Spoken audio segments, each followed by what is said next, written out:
Yo guys, what's going on? My name's Ryan and welcome back to a brand new video on HMSGP News. And today, well, it's that time again. It is time to look into 2019 and we're going to take a look at the first full completed lineup for any of the championships in 2019, and that is MotoGP. So we're going to go through and see what teams are staying, what teams are going, because there is a few changes regarding teams, not just riders, for 2019. So without further ado, let's jump straight into it.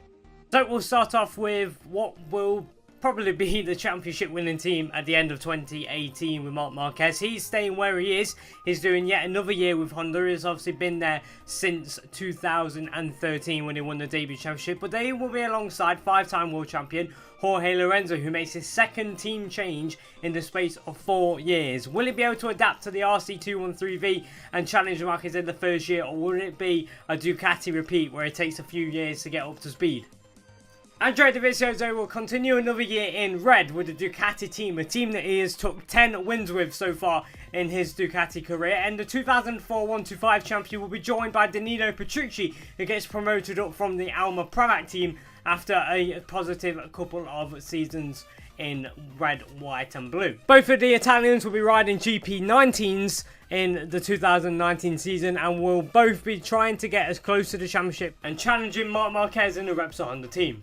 Yamaha retain their lineup of Valentino Rossi and Maverick Vinales after what has been a disastrous 2 years for the Yamaha team. They'll be looking to try and return back to the top step with the 9-time world champion and also the 4-time race winner of Maverick Vinales. Will 2019 be the year that Valentino Rossi can launch an attack on getting this 10th world championship, or will it be Maverick Vinales who will get his first championship since the Moto3 title back in 2013? Whatever happens, you know that these two riders will be giving it their all.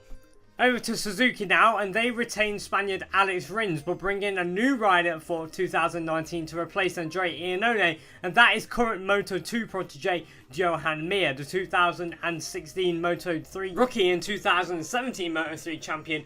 It will be making his MotoGP debut with the Suzuki team in 2019 as he looks to try and repeat basically what Alex Rins or maybe even Maverick Vinales did with the Suzuki team in their rookie seasons.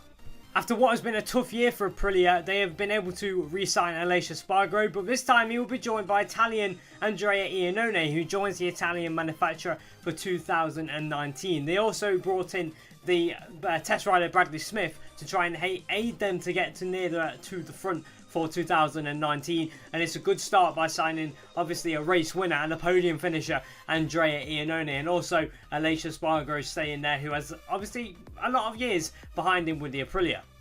Another change comes for the KTM team, with Pol Espargaro staying where he is, but Johann Zarco, the Frenchman, moving over to the Austrian manufacturer for 2019 after what was a very long, heavy, rumoured move for the Frenchman. But Zarco announced obviously that he was going to KTM a few months ago, and he will be lining up alongside current KTM rider Pol Espargaro, with one goal for Johann Zarco and KTM, and that is to get as close to the number 93 Honda of Marc Marquez as they possibly can throughout 2019. The 2018 season will be the final year that Marc VDS run a MotoGP bike, and that is getting replaced by the all-new Petronas Yamaha team, which obviously is replacing the Tech 3 Yamaha team as well.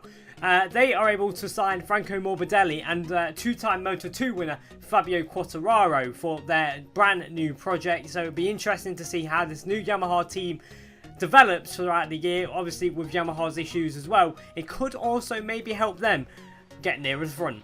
After running Yamaha for nearly 17 years, Tech 3 have decided to switch it up for 2019 as they will collaborate with the Austrian manufacturer KTM. They've managed to keep Malaysian Javi Sire in and will be joined by current Moto2 title challenger Miguel Oliveira, who steps up, keeping that relationship with the Austrian manufacturer as he will be aiming to progress into the factory team for 2021, or maybe even a little bit earlier depending on how well he does on the all new Tech 3 KTM. Avinti have got a brand new rider for 2019 after the departure of Javier Simeon after a pretty diabolical 2018 season. Really poor season for the Belgian rider, and he will be replaced by Karel Abraham, who obviously his team Pull and Bear are pulling out to focus on their Moto3 and then the all new Moto2 projects. They've also been able to re-sign Tito Rabat, who is still obviously suffering from a leg injury, and hopefully when he comes back in 2019 fully fit, he will be fighting exactly where he left off for the top 10.